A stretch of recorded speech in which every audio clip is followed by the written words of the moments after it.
तो भगवान शिव ने कहा कि सचमुच ये सब सिर तेरे ही हैं और गिनती के लिए रखे हुए हैं ताकि तेरी बुद्धि ठिकाने आ जा, इसलिए रखे। और ये दिन आ गया आज। तो परमात्मा ने, भगवान शिव ने कहा कि आज तक मैं तेरी मृत्यु के उपरांत मैं कितना दुखी हुआ करता, वो तो मेरा मन जाने। जैसे उन्होंने बताया कि एक बार राजा दक्ष के यहाँ तू मृत्यु को प्राप्त हुई थी और तेरे उस अस्थि पिंजर को लिए मैं 10,000 वर्ष तक सीने से लगाए फिरा करता। मैं इतना पागल की तरह तेरे ऊपर आसक्त था, तेरे वियोग में मैं इतना दुखी होता था। पार्वती ने कहा कि फिर भी आपने मुझे ये मंत्र क्यों नहीं दिया जिससे मैं मरती नहीं और आपके साथ ही रहती। तब भगवान शिव ने कहा कि ये मंत्र ऐसे नहीं दिया जा सकता। जब तक जिज्ञासा प्रबल ना हो इस मंत्र के बताने का कोई लाभ नहीं बताने वाले को, बल्कि पाप ही लगता है। अब जैसे एक सीप होती है जिससे मोती बनते हैं, एक जीव होता है समुद्र में, उसका ऊपर का जो बॉडी होता है वो बहुत सख्त होता है और छोटा सा सीप होता है, और वो जिस समय समुद्र के अंदर एक ऐसा वातावरण बनता है उसको प्यास लगती है और वो समुद्र के जल को ग्रहण नहीं करती, वो ऊपर आ जाती है सतह पर, पानी के ऊपर की सतह पर। और जब स्वाति नक्षत्र की ऊपर से कोई बूंद आसमान से उसके मुख पर गिर जाती है उस समय, तो उस बूंद से जब मुंह खुला हो सीप का, उसकी डिमांड होती है उस बूंद की, आसमान के पानी की बूंद की, और उसमें मुंह खुला हो और उसमें वर्षा हो रही हो, तो मुंह खुले हुए पर एक ही बूंद पर्याप्त है उसमें मोती बनाने के लिए। और मुंह खुला ना हो और सीप बेशक ऊपर सतह पर जल के ऊपर घूम रही हो, चाहे सारा सामन बरस जा, उस मोती नहीं बन सकता क्योंकि उसका मुंह खुला नहीं है।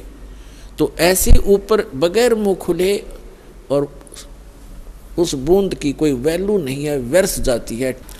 ठीक इसी प्रकार भगवान शिव ने बताया कि आपके अंतःकरण का मुंह खुला नहीं था, आपके अंदर ये जिज्ञासा उत्पन्न नहीं हुई थी, इसकी डिमांड नहीं हुई थी।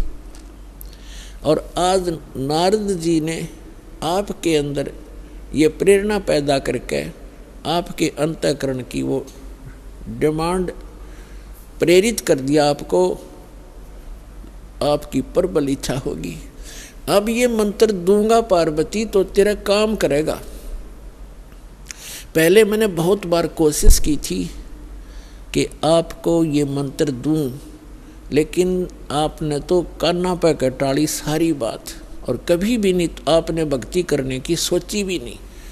अगर आप मेरे ज्ञान को सुनती तो मैं ये मंत्र आपको प्रेरित करके ये मंत्र भी देता, लेकिन ये ऐसा अनमोल मंत्र है, बगैर जिज्ञासु के और प्रबल इच्छा हुए बिना ये देना व्यर्थ होता है।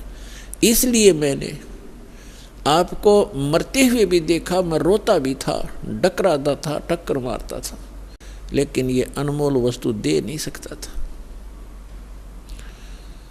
तो पुण्यात्माओं, उस मंत्र को कितना कॉन्फिडेंस रखा गया था भगवान शिव के द्वारा। पार्वती के अतिरिक्त उन्होंने किसी को ये मंत्र फिर खोला भी नहीं। अब पार्वती से कहा कि इस मंत्र को मैं उस स्थान पर दूंगा, कोई अन्य जीव जंतु ना सुन ले। तो वो कहाँ ले गए उनको? वहाँ ले गए जहाँ आज अमरनाथ नाम से स्थान प्रसिद्ध है। वहाँ एक उस स्थान पर एक सूखा वृक्ष था, सूखा वृक्ष खड़ा था, उसके पत्ते नहीं थे, टहनी अवश्य खड़ी थी, पत्तों रहित सूखी। और उसकी एक खोगड़ माने वृक्ष के अंदर एक उसके तने में एक सुराख बन जाता अपने आप ही कुदरती, और उसमें एक मादा तोते ने अंडे दे रखे थे, उत्पन्न कर रखे थे। एक तोते के अंडे थे उसमें, क्योंकि अगर कोई हरे वृक्ष के नीचे बैठते हैं तो कोई ना कोई पक्षी भी आकर बैठ सकता था, दिखाई नहीं देता। इसलिए ऐसे सूखे वृक्ष के नीचे बैठे जाकर कि कोई पक्षी भी निकट आवेगा तो पता लग जाएगा। तो उससे पहले भगवान शिव ने अपने दोनों हाथों को ऐसे जोर से बजाया 3 बार, और इतना भयंकर नाद हुआ, आसपास के पक्षी और पशु सैकड़ों किलोमीटर दूर उड़कर चले गए, इतने भयभीत हो गए। और जो सूखे जो अंडे थे वो भी बच्चे बनकर उड़ गए। एक अंडा वो खराब था, डिफेक्टिव था, वो वहाँ रह गया। अब पुण्यात्माओं देखना, ये है कंप्लीट स्पिरिचुअल नॉलेज, ये संपूर्ण अध्यात्म ज्ञान है। अब आप देखते हो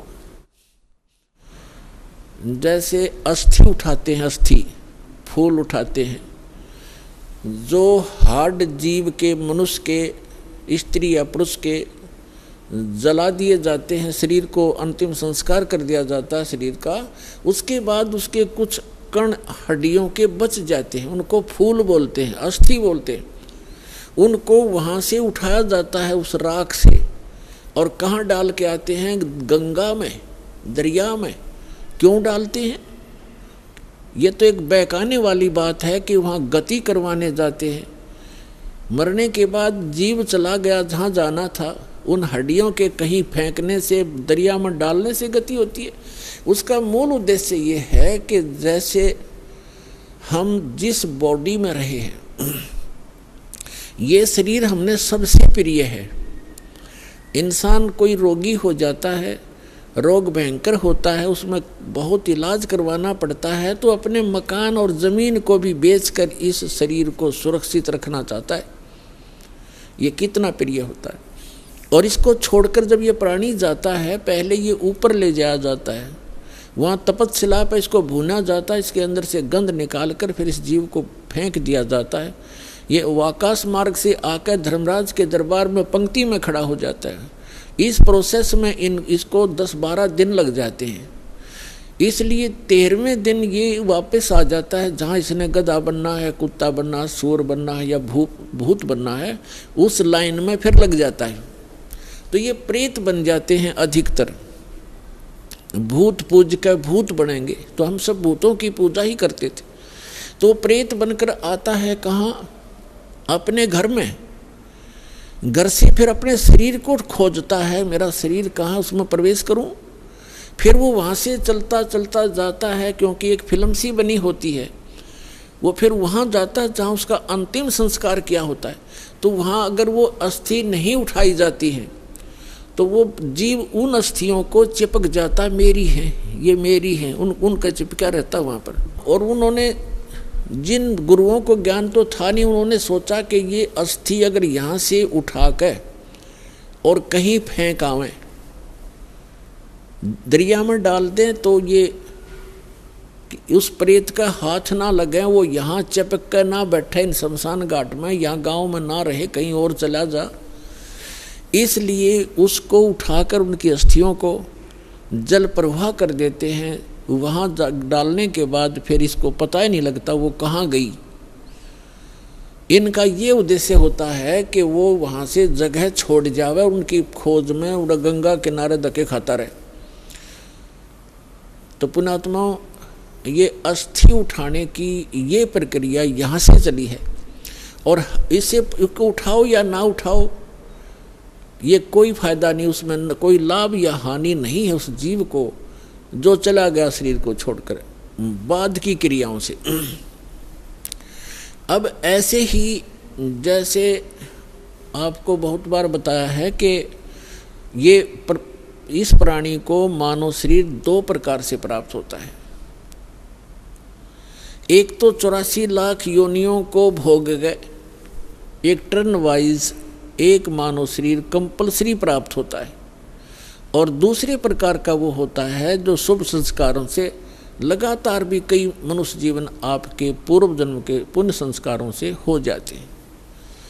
तो एक सुखदेव नाम के ऋषि हुए, फिर वो बाद में उनकी आत्मा 84 लाख योनियों को भोगती भोगती और तोते के का संस्कार था उसका। अब तोते में उसका इतना ही संस्कार था कि उस गंदे अंडे में ही उसकी वो अंडा उसके निमित्त था वो अंडा। जैसे गर्भ में ही कई बच्चे मर जाते हैं तो उनका उतना ही संस्कार होता है उस मनुष्य जीवन का, तो वो पूरा कर लिया उसने। एक मनुष्य जीवन गर्भ में मर जाना, बाहर आते ही मर जाना, इस तरह।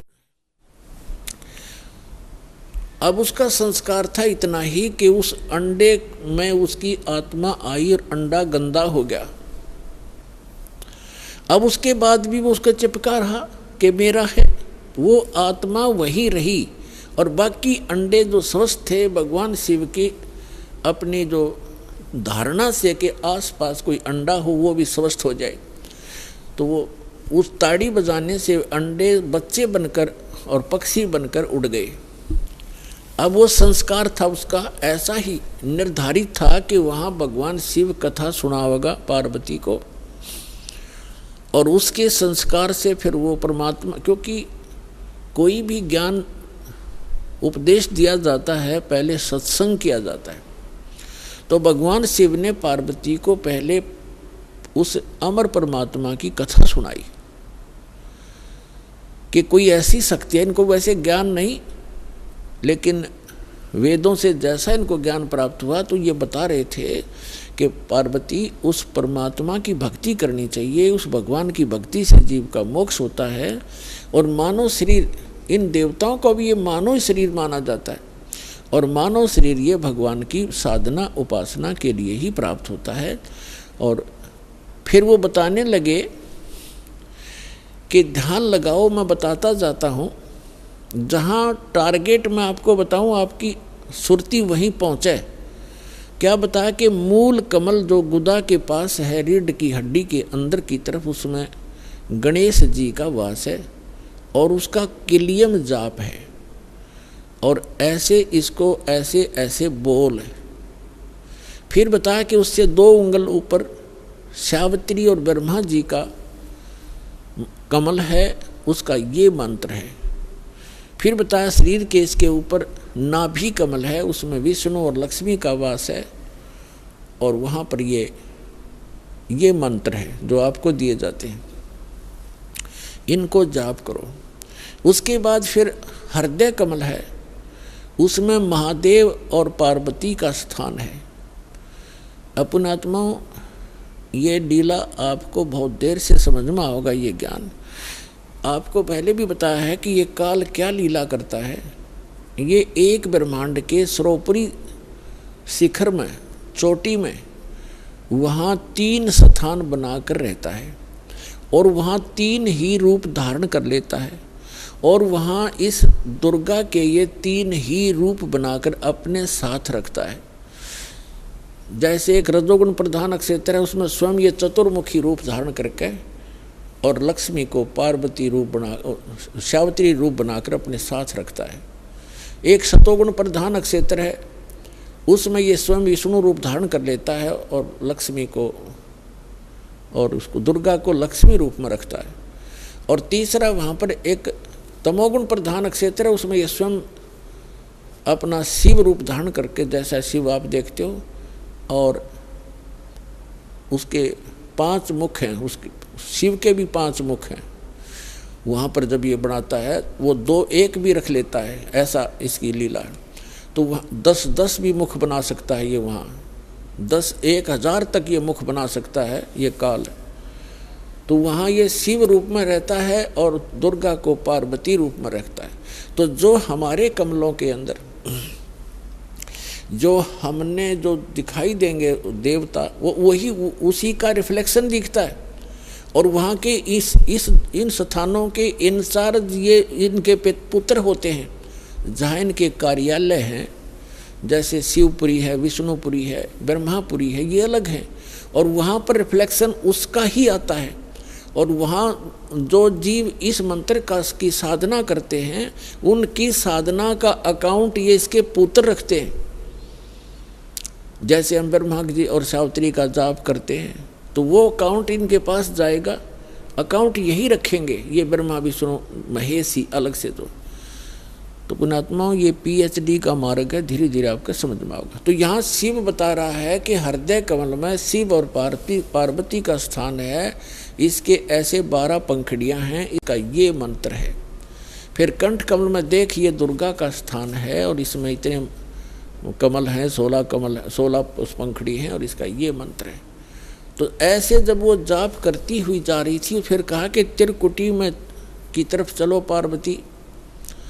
अब जो ही वो ऊपर को उठी, यहाँ से समाधिस्थ हो गई वो, क्योंकि पुण्यात्माएं जो होती हैं उनका शरीर एक बहुत कोमल होता है, उनमें इतने विकार नहीं होते जैसे हम कलयुग में आ गए। सतयुग में क्या था, सतयुग में प्रत्येक व्यक्ति कोई भी था, जन साधारण भी और ब्राह्मण गुरु भी, उनकी समाधि तुरंत लग जाया करती थी, क्योंकि शरीर इतना पिछले पुण्य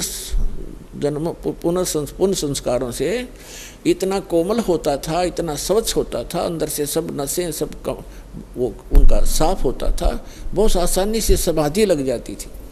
तो ऐसी वो देव स्वरूप शरीर था पार्वती का, तो स्वयं उनका एकदम समाधि लग गई। वो अंदर सुरती उसकी कमलों में चली गई और उन कमलों में घुसकर वो नज़ारा देखने लगी। अब जैसे पुण्यात्माओं आप सिनेमा देखने जाते थे पहले, अब तो नहीं देखेंगे हम, पहले सिनेमा देखने जाते थे 3 घंटे, 3 घंटा का न्यू पता नहीं चला था किस में गए, क्योंकि कभी कुछ देख रहे हैं, कभी कुछ देख रहे हैं, कभी कुछ देख रहे हैं, 1 सेकंड में वो होया पावा था, ख़त्म होगी भाई। और बस स्टैंड पे बस की इंतज़ार कर ले, 10 मिनट में 20 बार उठेगा, 10 बार बैठेगा, आई किसी आई। तो इस तरह हम जो समाधिस्थ ऋषि होते थे, इनकी काल रोल मारा करता, इन्हें मूर्ख बनाया करता। जैसे किसी भी एक कमल में ये प्रवेश कर गए, एक कमल जैसे टीवी चैनल में कोई चैनल ऑन कर लिया और उसमें जो भी नज़ारे हैं वो यहाँ से बिल्कुल हटकर हैं और वो ऐसे दृश्य हैं यो मन देखता देखता दंग रह जाता है, इसको पता नहीं चलता कितना समय बीत गया।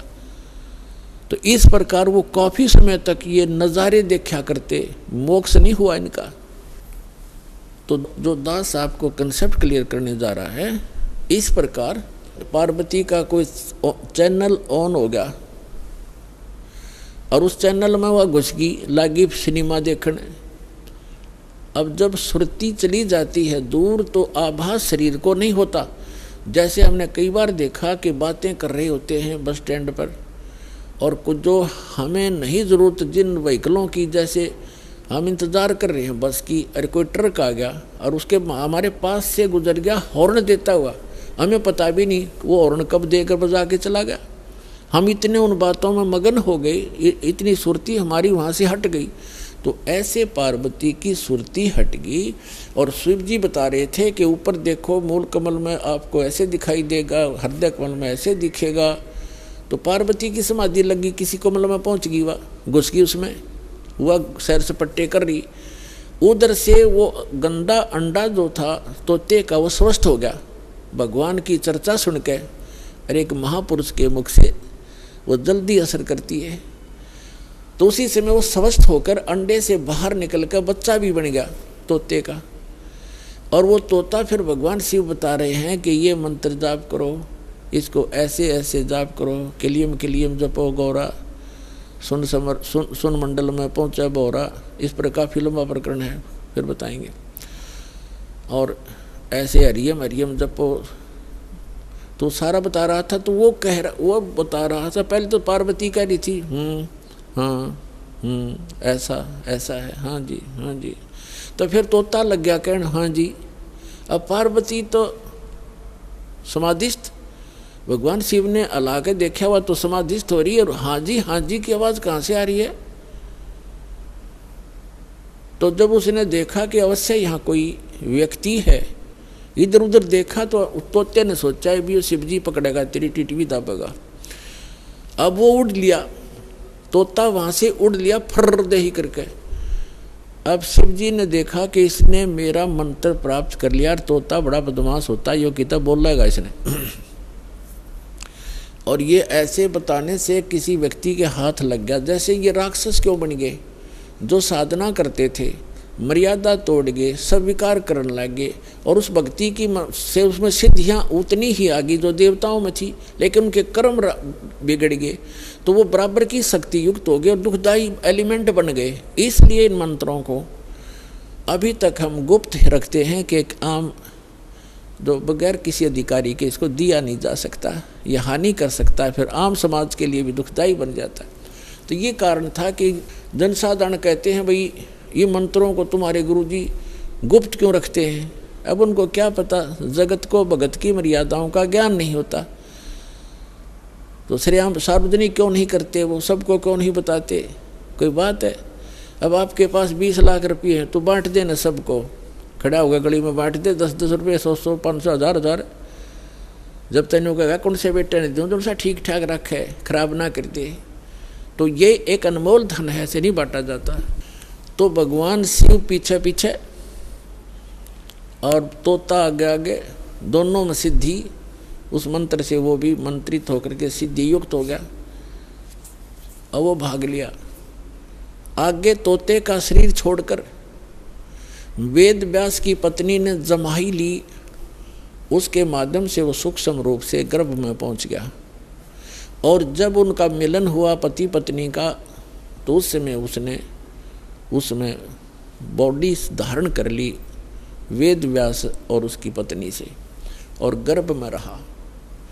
तो भगवान शिव आए पीछे पीछे और कहा कि पार्वती, वो व्यास की पत्नी, तेरे पेट में मेरे ज्ञान का चोर है, मैं इसे मारूंगा।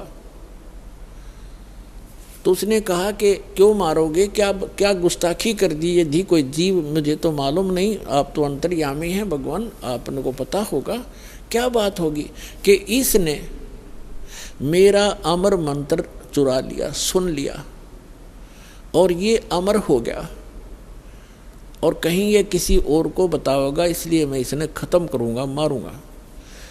तो व्यास की पत्नी कहने लगी, बोले नाथ, एक तरफ तो आप कहते हो ये अमर हो गया, अमर हो गया तो आप मारोगे कैसे इसको। तो शिव जी वहां से आ गया, भाई बात तो ठीक है, गर्भ में ऐसे साधक को हानि नहीं पहुंचा सकता, जो पूर्व जन्म के कुछ संस्कारी होते हैं वो गर्भपात से मरण नहीं होता उनका। और फिर व्यास जी और उसकी पत्नी भी साधक थे, तो साधक को कोई भी देव जो हानि नहीं पहुंचा सकता। तो भगवान शिव वापस आ गया। अब कहने का भाव ये है दास का कि पार्वती जी को वो मंत्र मिला भगवान शिव से, कहाँ, जहाँ पर आज हम एक अमरनाथ का मंदिर मानते हैं, अमरनाथ मानते हैं, और वहाँ अपने कल्याण के लिए हम वहाँ दर्शनार्थ जाते हैं कि हमारा मोक्ष हो जाएगा। अमरनाथ पर जाने से नहीं, अपने आत्माओं वो मंत्र से मोक्ष हुआ पार्वती का, उस अमरनाथ से नहीं। अमरनाथ एक स्थान है जहाँ पार्वती जी को वो अनमोल मंत्र प्राप्त हुआ था। अब इस दास के पास वो कंप्लीट स्पिरिचुअल नॉलेज है, वो अमर मंत्र है। ये अमर मंत्र जो भगवान शिव ने पार्वती जी को दिया, ये तो इतना अमर है, जब तक शिव रहेगा पार्वती की मृत्यु पुनः नहीं होगी, और एक दिन पार्वती भी मरेगी, शिव भी मरेंगे, ये अविनाशी नहीं है।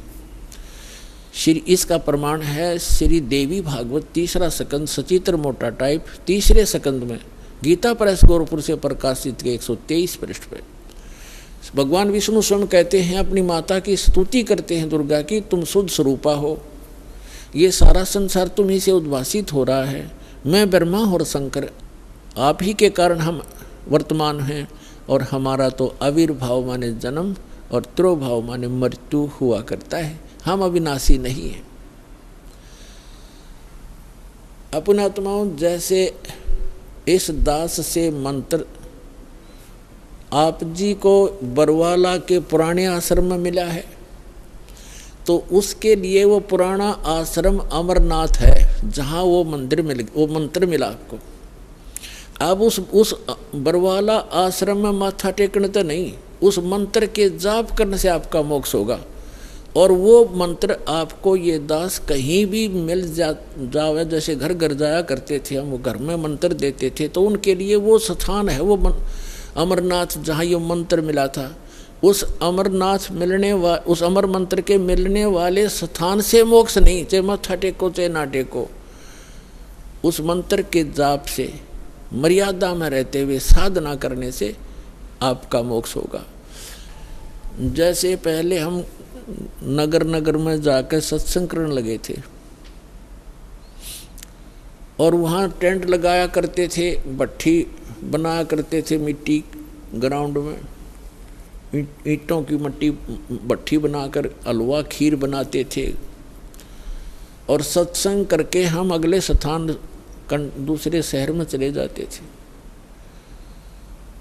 तो जैसे हम एक बार करनाल के अंदर सत्संग करके चले गए,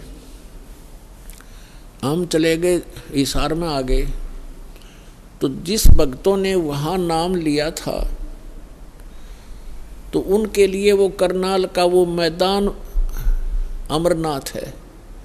लेकिन अगर कोई उस बाद में कोई व्यक्ति यूं कहे कि चल आपको वहाँ वो स्थान दिखा कर लाता हूँ जहाँ पर रामपाल महाराज का सत्संग हुआ था, तो वहाँ क्या दिखा कर लाएगा बाद में, जहाँ भट्ठी पड़ी थी ईंटों की यूजलेस, हमने काम सारा कर लिया था, हम आगे चले गए। अब उन भट्ठियों को देखने से, जैसे हम वहाँ ये सत्संग जहाँ हो रहा हो और ये दास जहाँ उपलब्ध हो, तो वहाँ भक्त हों, वहाँ पर खीर भी मिलेगी, हलवा भी मिलेगा और ये अनमोल ज्ञान भी सुनने को प्राप्त होगा। अब यदि कोई व्यक्ति कहे कि चल आपको वो स्थान दिखा कर लाता हूँ जहाँ सत्संग हुआ था, वहाँ जाकर क्या दिखावे, देख यहाँ तो खीर बनी थी, यहाँ हलवा बना था, यहाँ बैठ कर नाम दिया था, तो वहाँ ना तो वह खीर ना हलवा, सूखी भट्ठी है, उन्हें 6 पे माथा टेका हो जाए, तो वो चीज़ तो यहाँ मिलेंगी जहाँ दास उपलब्ध है। अब ये बरवाला के अंदर है वो भट्ठी, वो खीर भी, हलवा भी और अनमोल मंत्र और ज्ञान भी।